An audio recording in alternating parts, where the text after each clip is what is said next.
Greetings, greetings, greetings. Welcome, Soras, Philos, friends, Rowers, Rosebuds, Sigma Gents, anybody, everybody who is watching us out there in YouTube land. Welcome to another episode of Captivating Conversations. I am your host, Sora Lauren T. Bates, life member number 1704. And today we have with us a very, very, very special guest who took time out of her very, very, very busy schedule because she is on the road campaigning for her colleagues. We have none other than our soror Congresswoman Robin Kelly, who is currently over the second district in the state of Illinois. Ooh, let's give her a round of applause. Ooh. Welcome, welcome, welcome. So thank you for being here. Let me give you a little bit about her background before we jump into our today's conversation. She became a member of our amazing sisterhood on December 3rd, 1976. So it was just a few years ago, if anybody's counting. She became a member at the Zeta Phi chapter at Bradley University, and she is currently a member of the Epsilon Nu Sigma chapter since 1997, which means that she pays her dues. Look at that. She's active and financial and doing the work, something we all aspire to be. Okay, now, as I've told you all before, this season is a little different from our first season. With the midterm elections coming up, I wanted to have a political episode. So this episode is titled Let's Talk About Politics, because there are a lot of things happening in our country right now. If you are not aware, which I don't know how you could be, you must be hiding under a rock somewhere or something, because there are a lot of issues that are happening and taking place that are impacting everybody, women, minorities, women of color in particular. So we're going to talk about those things today. I do have a couple of sorority questions, so don't you worry. We're not going to go that far off the deep end. We may, I don't know, we might. And then we're going to do our countdown at the end because we are still counting down the Founders Day. So jumping right in, with the overturning of Roe versus Wade taking place earlier this year, quite a few states have reproductive rights on their ballots for the upcoming election. I know Michigan does, which is where I live. What can individuals do to help get reproductive rights for women back on track? Well, the Supreme Court made their decision as far as, what states can do, but you can lobby, advocate, let those that represent you know how you feel. I'm fortunate living in Illinois. We're one of the sanctuary states, or states where people can come and have, but we are overwhelmed because so many people, are coming from a lot of different places. I've spoken a couple different times with Planned Parenthood and that are sharing that, they are overwhelmed. Thank goodness, the people in Kansas, didn't let the state strike abortions in their state, and Minnesota is another state, but really theirs in the Midwest is very tough because so many states, it just kicked in right after Dobbs. But people still need to advocate to their state reps, their state senators, their governors, that they want reproductive rights in their states. They don't want to get in trouble for traveling. Doctors that perform abortions don't want to go to jail. Right. And they shouldn't have to. And I think a big misconception that people have of Planned Parenthood is that they just do abortions, which is not the case. They also, do preventative care. They do just regular women's health care. For people that may not have insurance, they could go to a Planned Parenthood to get their annual checkup, or, whatever the case may be, just to get regular health care. And you see so many different things about Planned Parenthood in the press that's negative because they also do abortions, but that's not the only thing that they do. And I really think they get a bad rap for that when all they're really doing is trying to help people live a healthier life in general. A very small percentage actually of what Planned Parenthood does. And I Mm-hmm. know Planned Parenthood helps a lot of, especially female college students. I remember going there when I was young and in college many moons ago. And actually, they service men too. You know, it's not even just female, but yeah, they do get a bad rap, a lot of misinformation in regard to what their services really are.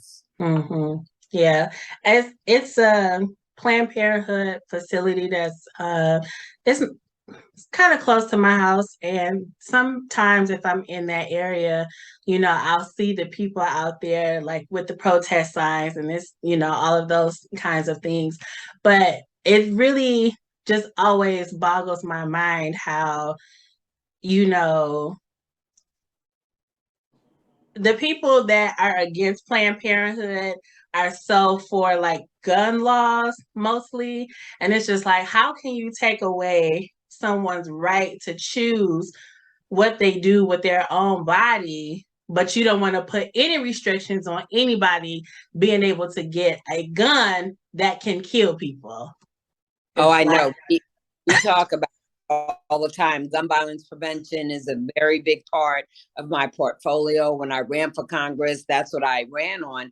And when you think about what the Supreme Court did, they gave states the right to regulate whether a mm-hmm, woman choose and all the things that come with that.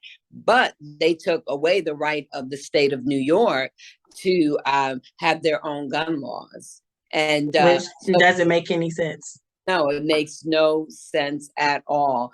But people go to Second Amendment rights, but they forget about the right to privacy, the right to make choices as you want to make choices. And when I Right. think about guns, the right to play in a park without being afraid you're going to get shot, the right to go to the grocery store, to go to the movies, to go to a concert. What about that right? The right to To live. sit in the car with your friends, to That's go right. jogging, I mean, there are just so many things that you can't do, but you can buy a gun and it's no big deal. So it it boggles it boggles my mind. So speaking of gun control, because that is the next question. With the mass shootings that we have in America, which is by world standards horrendous.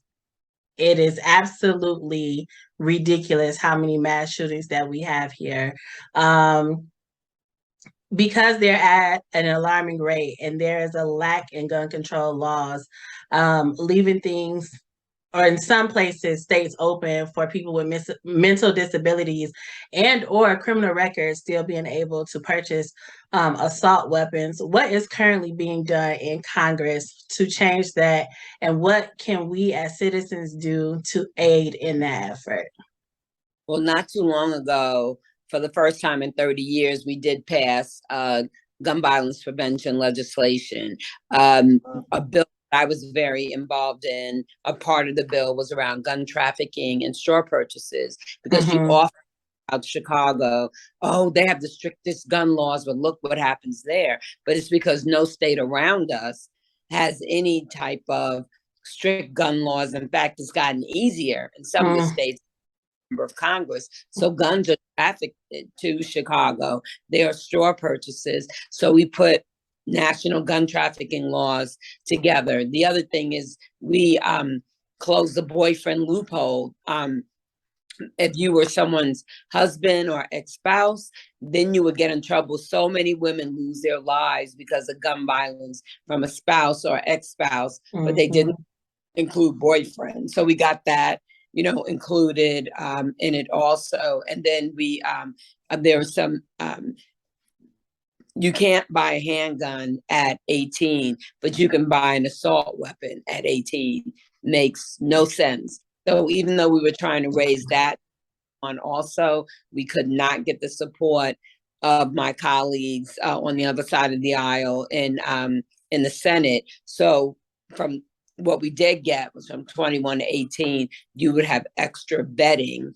And Mm-hmm. if you wanted to buy an assault weapon, it wouldn't be as easy as it is now. So those are some things we did, and that's in law now. And then the other thing we just passed is not law yet, but it's called Breaking the Cycle of Violence. And $6 billion will be invested in communities, mostly Black and Brown, for organizations that are doing the work, evidence proof organizations that their work has prevented gun violence or intervened. So there are some things we did, certainly, not enough. There still needs to be universal background checks. We still need to close other loopholes that we haven't, been able to do yet. There is more money in appropriations for mental health. There's something called the red flag law now. So if you in your family, something doesn't seem quite right, because oftentimes you'll go to the shooter's parents or friends and they'll say, we thought something right, but they didn't do anything about it.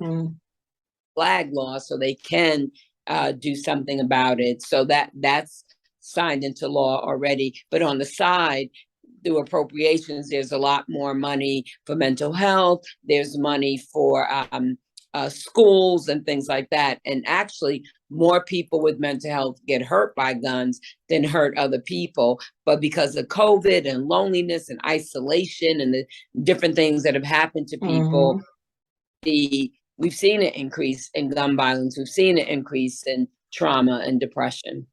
Yeah.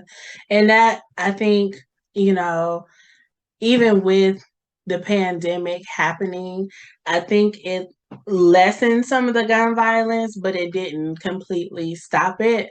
I mean, if you look at like Ahmaud Arbery, who was just jogging down the street, trying to get his workout on. And, it's situations like that where people can still own rifles and things like that, and just it's basically go hunting, because that's exactly what happened, to him in that particular situation. So it's good that there are things in place that are being used to help the situation, but overall, I really just think America in general, we have a gun problem, and the people that don't think that we have a gun problem are part of the problem, because you can only say so many prayers for students at elementary schools before you actually do something about it. And it's just like,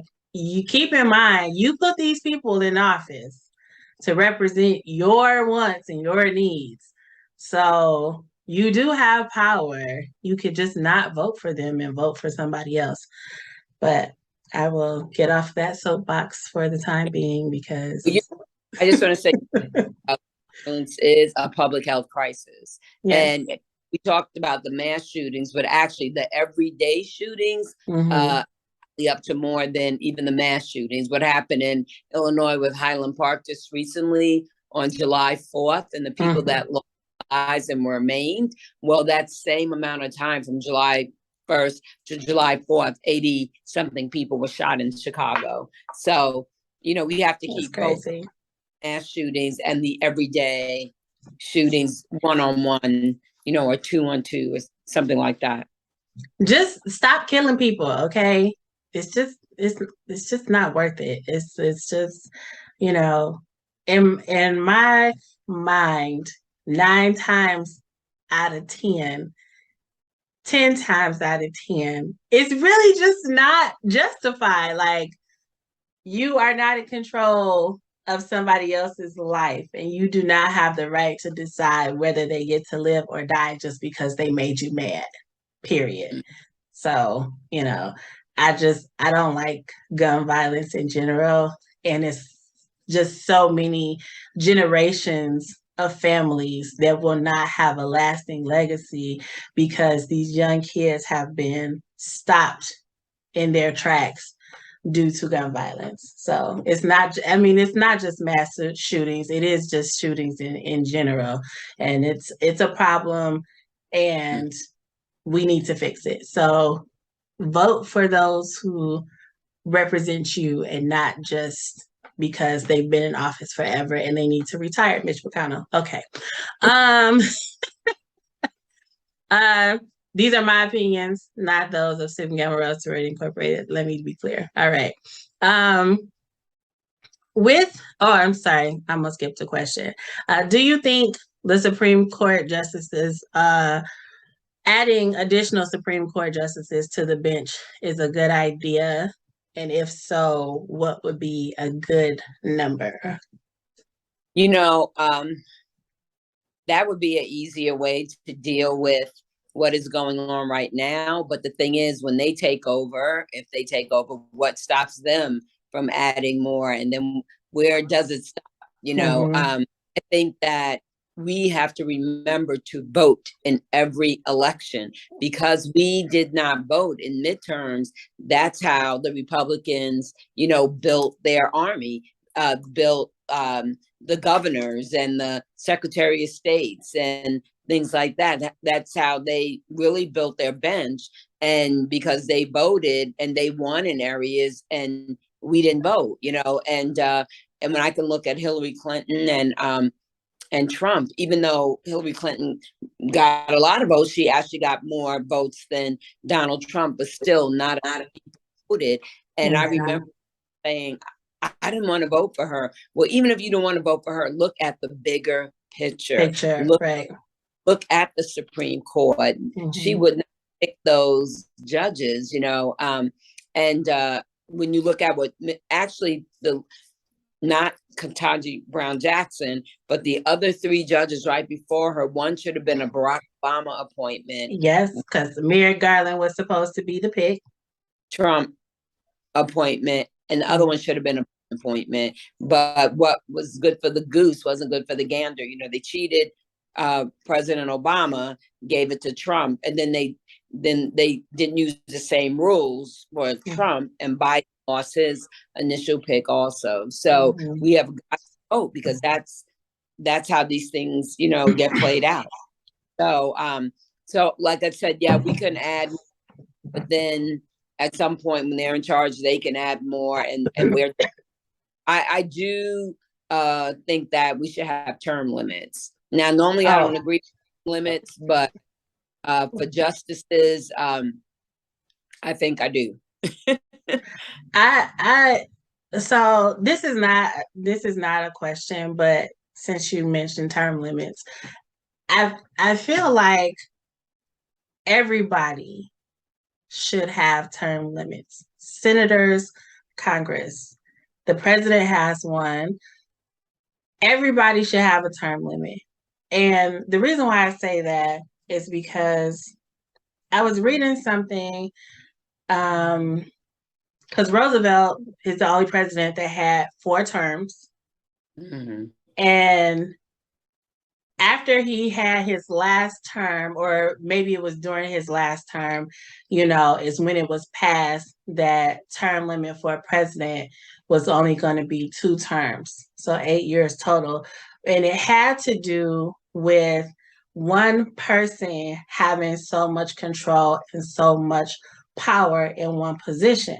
However, when you look at some of these senators who have been in office for 30-something years, you have people that are out of touch with the majority of how the country feels.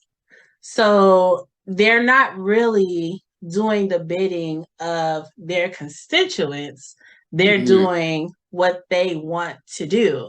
I mean, and it's like that on both sides, because there are Democrats and there are Republicans that have been in office way too long, period. I'm just, everybody should have a term limit, because if you look at it, you have some senators that have been there for 20 plus, 30 plus years.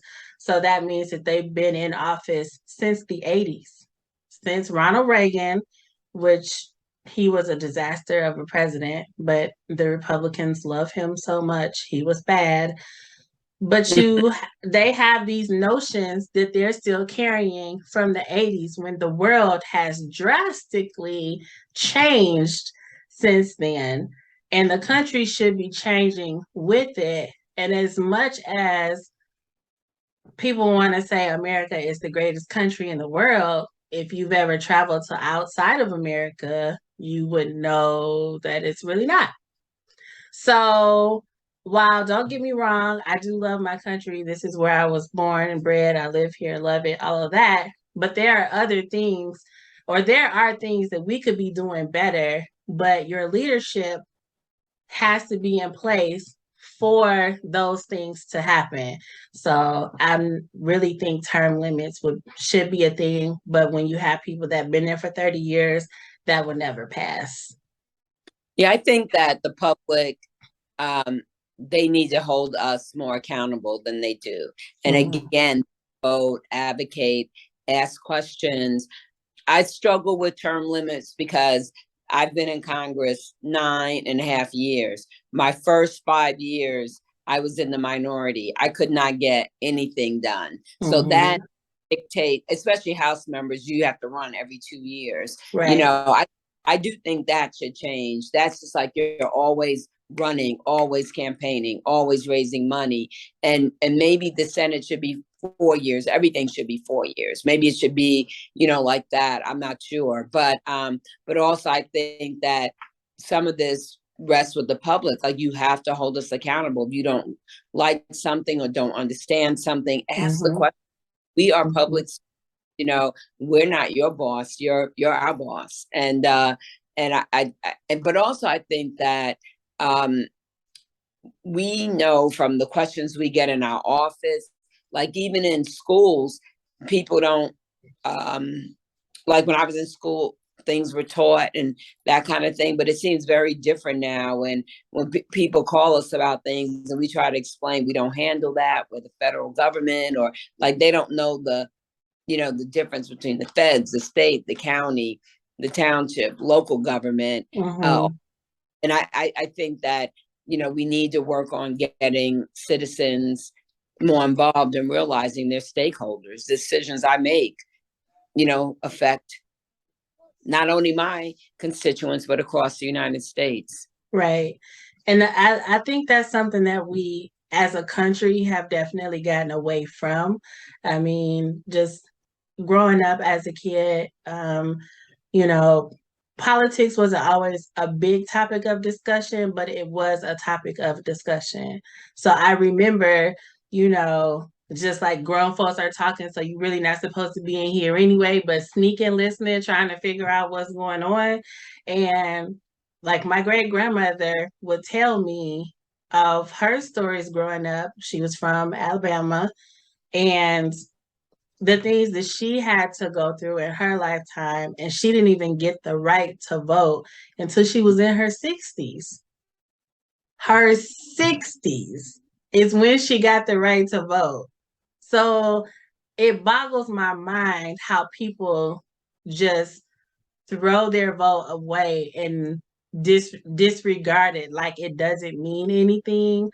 And that's, I guess, just a part of my upbringing, because I've heard those stories of things that people have gone through just to have the right to vote. And for people to just disrespect it in such a manner and throw it away, it bothers me on so many levels, because you don't really comprehend. It's like this one small rock will make a million ripples if you just throw it. I love that. It's like you have to go and vote, people. It's so important. And the midterm elections are right around the corner, and it's so necessary, because nothing will change unless you use your vote to change it. That's just how it is. And every level of government is important. Yes. I mean, where you live, we have school boards and library boards, municipal, is not city council, state Supreme Court, state senators, like all of that is important. Definitely. All of it is important, especially if you live in an area like living in Detroit and seeing how things have changed so much over the years. From like it was good, then it went to really, really bad. And now we're making a comeback and things are getting back to a good place. But, you know, I think a lot of things can be reflected negatively depending on who is the person that is the representation of a certain area. Like Kwame Kilpatrick was our mayor. He got a bad rep. Um, he did things that he wasn't supposed to do. However, it's not like he was the first one that did those things. So there are, you know, corrupt politicians in a lot of places, unfortunately. But if you don't call out everybody on it and don't just use one person as a scapegoat, which I kind of feel like is what happened to him in some regards, you know, after all the dust settled and you get all of the information, you're just like, oh, that happened too. Oh, okay. Well, didn't so and so do that too? And it's just like, yeah, they did. They just didn't get caught. Mm-hmm. Or they weren't held to the same standard. So everything matters. Every vote matters. Everything matters. Even when you think it doesn't matter, it does. So go vote. I'm gonna keep saying it because it's important, but go vote. Okay, so we're gonna move on to somebody who's not really on my favorite persons list, but he's been in the news lately, so we gotta talk about it. Um, the controversy surrounding Clarence, Supreme Court Justice Clarence Thomas and his wife regarding the insurrection on January 6th. Do you think it is time for him to retire from service? Well, honestly, I think it's time. I thought it has been time, I should say, for him. Doesn't seem like he, for some amount of time now, even contributes to the Supreme Court. But his wife was clearly involved. She helped pay for, some of the activity. And you're talking to someone, I was one of the 20 people you might have read about that was stuck in the gallery. I was on my hands and knees with about 20 of my other colleagues. We heard them shoot and kill the woman. If they did not do that, they were coming for us, and everybody was taking off their pins, and I had a congressional mask on, and, all of that, and hoping, to get out of there in one piece. And again, because they shot the woman and they had to pause, they could run and get us out. And we ran downstairs, through hallways and that kind of thing to get to a safe location. 140 police officers were hurt, 5 died. That was a travesty. What happened, and it was an assault on our democracy. And right now, about 60% of people voting in this election have a choice of voting for an election denier. That is very scary. Yeah, it is. And I can't even begin to fathom what you all would have been feeling or the thoughts going through your mind at that time, because I remember that day. So I have a cousin I'm really close with. His birthday is January 6th. So of course, I called him that day just to wish him a happy birthday, and we talked for a minute. He was just like, have you watched the news today? And I'm just like, no, what's going on? And he's like, turn on the news. And I'm just looking like, I was like, is this America or somewhere else? Like, I couldn't believe it. My mind was just like, that's the Capitol building. Wait a minute. This is happening here? Am I in a Twilight Zone? That's what it felt like watching it on TV when you see the people climbing the walls and breaking the windows and all this other kind of stuff. And just like, we're looking for, Nancy Pelosi. And I'm just like, are y'all Americans, patriots? Because if you were a patriot like you claim to be, you wouldn't be doing this right now. Exactly. But yeah, that was the last hearing is Thursday. you know, in October, and then the report will come out, and then Merrick Garland will decide, what he will do. But it was a travesty, and a lot of people, like my colleagues, have still suffered from the emotional trauma of that, as well as some of the police officers that were trying to save our lives. Yeah, yeah. And I just, it's just like, I don't really get, shocked too easily because I'm a Black woman and I live in America. So, like most Black people, I have had racial experiences throughout my entire life just because I'm a Black person. But watching that on TV really just took the cake for me because I was just like, I just couldn't believe that this was happening in this country by people who claim to love this country so much. It did not make any sense at all. Yeah, definitely true. I didn't get it. And his like now, so yes, this was, a couple years ago at this point, but well, not even a couple years ago, because this was last year, but it's like all of this stuff that's been just coming out. More and more stuff continues to come out about it. But then when the information came out regarding Clarence Thomas' wife, and I was just like, okay, really? Like your husband is on the Supreme Court. I don't. It's like I don't understand. I do not understand.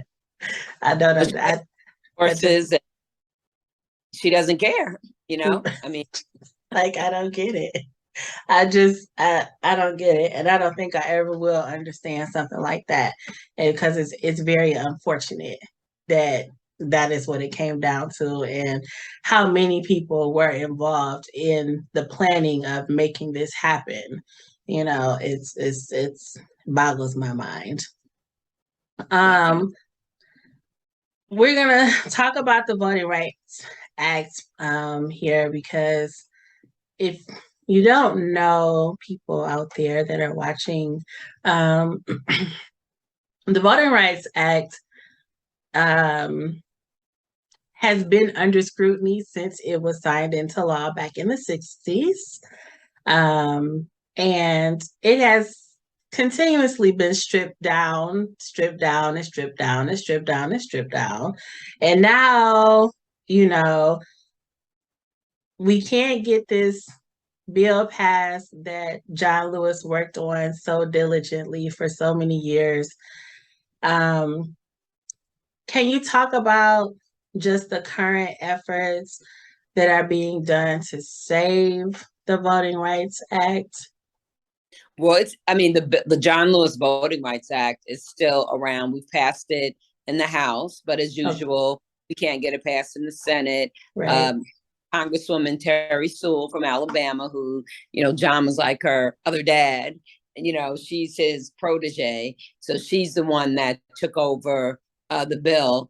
And with the Congressional Black Caucus, we are putting all the pressure we can on, you mentioned the guy's name, Mitch McConnell, to try to get this bill passed, because it's so ridiculous that we are even still talking about this. Right. And then the states, like you can't give somebody water, or they're closing polling places, or they're purging names, of people that should have been able to vote. So we're still pressing on, but the bottom line is, with anything, you got to have the right people at the table. And if we keep voting for, and they're all pretty much the same people that don't want to vote for voting rights, people that don't want reproductive rights, people that don't want gun violence prevention. These are all the same people, but we keep voting for them. Now, of course, there's some people, Americans that love these people. They put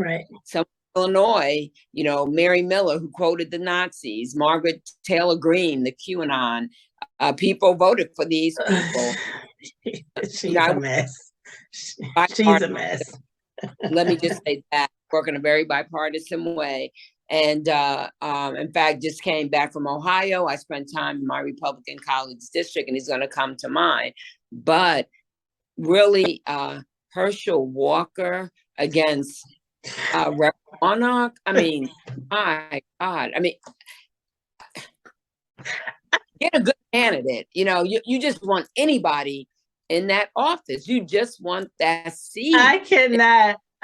So a couple weeks ago, a cousin of mine got married. She lives in Atlanta, so I went to her wedding, and I'm at my aunt's house, and we're just watching TV, and I see this Herschel Walker commercial come on, and I was just looking like, is he for real right now? And now the commercial is Reverend Warnock is not even though he's a pastor, he's not a forgiving pastor of Herschel's sins. You're lying, man. Your kid said you're lying. You keep changing the story every day. You had too many concussions. Stick to being just a Hall of Fame pro athlete. Stick to that. You're good at that. Okay. Stay there. Cause this is not your lane, sir. I saw several of his ads against Senator Warnock while I was there. And I just like, I don't understand, how you even fix your mouth to say some of these things. I mean, some of the things that he said about slavery, and I'm just like, are you kidding me? Like, you realize you're a Black person? So we're gonna move on to a few lighthearted questions here because I like to end it on a lighter note. We talked about some heavy things. So why was it Sigma for you when you decided to join? A couple different reasons. Again, this was a long time ago now, but I felt that I could be myself and be a Sigma Gamma Rho. It wasn't it still happens now, but people are always guessing what I am when I say I'm Greek, and they tend to guess the same sorority, and I'm sure you know which one. And I like the fact that even though all the sororities, there's all kind of people in every sorority, but right. I I could be myself and be a Sigma Gamma Rho on my campus, not cliquish. I like the women that decided to be in the sorority. Before me, they were my kind of people. They were my friends anyway, and so it was so easy for us to be sisters and build a sisterhood. I liked just some of the programs, like with the March of Dimes and those kind of things. It was just for me. I like the people. I like what we did. And I like the idea that you could be yourself and be a Sigma. I like that. Because you can be. Because, that's the best stereotype, is that we don't have one. Yeah. So I do put some on us, to my chagrin, but yeah, you're right. It's like we don't have one. So continue to,